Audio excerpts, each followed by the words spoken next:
Olá, estudantes! Hoje nós vamos falar sobre movimentos sociais. Vamos falar sobre sua história, sobre sua legitimidade e sobre seus desafios. Vamos lá? Eu resolvi trazer para vocês uma história contada em imagens, né? Nós comumente falamos em movimentos sociais a partir de um quadro que é os movimentos críticos à sociedade capitalista.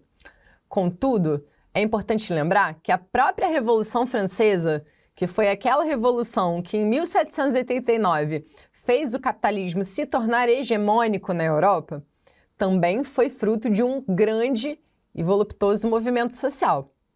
Contudo, vamos manter aqui dentro dos nossos marcos, a partir justamente desse período que vai se desenrolar a partir da construção dessa nova era que foi a era das industrializações, a era da sociedade da mercadoria. Nós sabemos que justamente a partir desse período começa a se desenrolar uma nova forma de sociabilidade, muito distinta daquela que foi o feudalismo e as etapas anteriores. Nessa etapa, nessa formação social, uma grande contradição vai se construir, que é a contradição da produção da riqueza social, que vai se distinguir da apropriação dessa riqueza. Enquanto a coletividade social produz, poucos, que são os poucos capitalistas, vão se apropriar desse resultado da riqueza socialmente produzida. E isso vai levar a um conjunto de contradições, vai levar a um conjunto de enfrentamentos que vão ter grandes marcos históricos. Nós vamos começar aqui por um grande marco que foi, em 1871, a Comuna de Paris. Aqui na Comuna foi a primeira vez que uma projeção concreta de uma visão social dos trabalhadores pôde se construir no mundo, né? A Comuna durou muito pouco tempo e justamente ela foi capaz de dar um norte do primeiro sistema de proteção social que vai ser construído posteriormente na Alemanha. Nessa época da Comuna de Paris, França e Alemanha estavam em guerra, mas quando os comunardes tomam a Cidade Luz, um cessar-fogo imediato acontece e Bismarck, com as tropas alemãs, vai até a França para acabar com aquela história. E dali, dessa experiência, ele vai construir os primeiros sistemas de proteção social lá no finalzinho do século. Dessa experiência, um grande legado foi deixado, que vai se manifestar posteriormente na Revolução Soviética de 1917.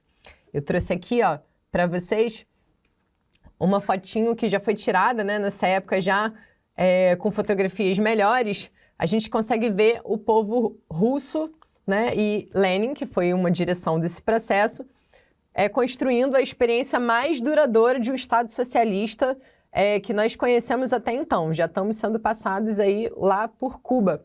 Mas, nesse período, um grande processo de movimentos internacionais se construiu justamente a partir dessa experiência soviética de 1917. Inclusive aqui no Brasil, né, as maiores greves conhecidas até então foram feitas justamente no ano de 1917 e estimulado por essa experiência.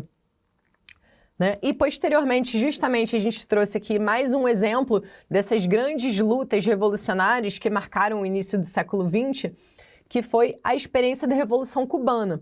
Né? Para a gente, no serviço social, esse é um episódio muito caro, justamente porque ele foi uma inspiração do movimento de reconceituação, né? Que lá na década de 60 vai começar a questionar os pressupostos do serviço social tradicional e o seu conservadorismo. Né? Ao final desse período, lá na década de 60, já nós vamos ter grandes movimentos que vão ter características distintas desses movimentos anteriores. Aqui, inclusive, a gente trouxe uma das plataformas que foram as sufragistas, que começaram lá no século XIX, mas que tiveram grandes ondas no início do século XX, né? Essas sufragistas, elas foram muito importantes para aquilo que na década de 60 vai se chamar a Revolução Sexual. Né? Na década de 60, as mulheres que se inspiraram nessas pioneiras, né, que lutavam pelo direito ao voto das mulheres, vão começar a discutir a sua liberdade sexual, vão começar a discutir a necessidade de participação superior das mulheres, né, e a libertação dessas mulheres das relações patriarcais, né, das relações de machismo. E esses movimentos eles vão acontecer também a partir, inclusive, da construção de um feminismo negro, mas dos direitos civis, das lutas antirracistas lá nos Estados Unidos.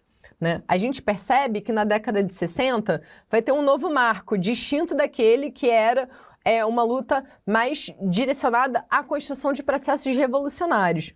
Aqui nesse momento, e justamente pela derrota de alguns desses processos, a gente começa a reivindicar questões que estão colocadas ainda nos marcos do regime capitalista, né? Então, direitos civis nos Estados Unidos, direito das mulheres com a revolução sexual e também um episódio muito importante, né, que nesse período, aqui já na década de 70, a gente vai conhecer, que é a emergência de uma nova frente de luta por direitos sexuais e sociais, que é justamente a luta da população LGBT e que posteriormente se tornará LGBTQIA+.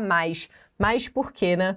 Mas porque pretende-se aqui contemplar outras manifestações da sexualidade dentro da fluidez que se torna possível no campo desses direitos, que são não só direitos sexuais, né? São direitos, por exemplo, acesso à previdência, acesso ao casamento, direitos que são construídos especialmente a partir desse episódio, que é Stonewall, né? Foi lá nos Estados Unidos.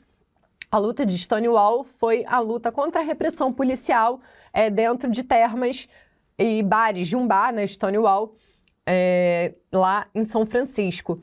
E, naquele momento, essa projeção, né, da população LGBTQIA+, começa a se colocar nos marcos de mais uma discussão importante de identidade dentro do modo de produção capitalista. E tivemos também, já trazendo para experiências mais próximas de nós, aqui no Brasil, processos de luta fundamental que, inclusive, articularam movimento operário, movimento de mulheres, movimento negro, especialmente esses, e o movimento campesino, que foi a luta pela redemocratização do Estado brasileiro, né, que vai estourar em 1979, né, com lutas, por exemplo, como Diretas Já, Abaixo a Ditadura, que vão se construir fundamentalmente na década de 80 no Brasil, né? Todas essas demandas, elas são carregadas de legitimidade, tanto do ponto de vista daqueles que reivindicam a expansão de direitos dentro desse modo de produção capitalista que nós vivemos, quanto aqueles que tornaram possível experiências que ultrapassaram essa forma social. Inclusive, é interessante lembrar que lá na União Soviética, por exemplo, em 1917, a gente consegue acessar direitos que até hoje nos países capitalistas não foram possíveis. Por exemplo, o direito à união homoafetiva, que foi legalizada em 1918 pelos bolcheviques. E nós não conseguimos ainda colocar essa prática em vigor no Brasil, né? Nós temos acesso ao direito, mas ele é combatido, retrai, avança, é uma disputa que ainda está dada, né? E esses movimentos todos esses distintos carizes, eles vão travar desafios muito graves nas transformações societárias contemporâneas. Esse processo que nós vivemos hoje é um processo de desmonte de direitos. Então, por exemplo, a gente falou que a união entre homoafetivos retrogrediu nos últimos tempos. Tinha conquistado alguns avanços e retrogrediu. E por quê? Por que isso é importante? Por exemplo, se você impede que a população LGBT se case, a gente consegue tirar o acesso de direitos previdenciários a uma grande camada da população, né? Tudo isso tem a ver com projetos de controle. Para quê? Para que esse clima de repressão faça com que a gente tenha que estar um passo atrás com as nossas lutas. Então, uma das grandes tarefas que nós temos nesse período é justamente articular essas lutas por identidades, né? A identidade de mulheres, a libertação sexual, a identidade negra e a luta antirracista, a identidade LGBT e as lutas por direitos sexuais e sociais possam se articular num contexto de profunda desmobilização. É importante que a gente se inspire e conheça a história que faz com que a gente possa hoje garantir um processo de avanço e faça com que a gente se inspire para mudar o futuro, como os nossos pioneiros mudaram o passado. Eu espero que vocês tenham gostado e a gente se encontra em breve.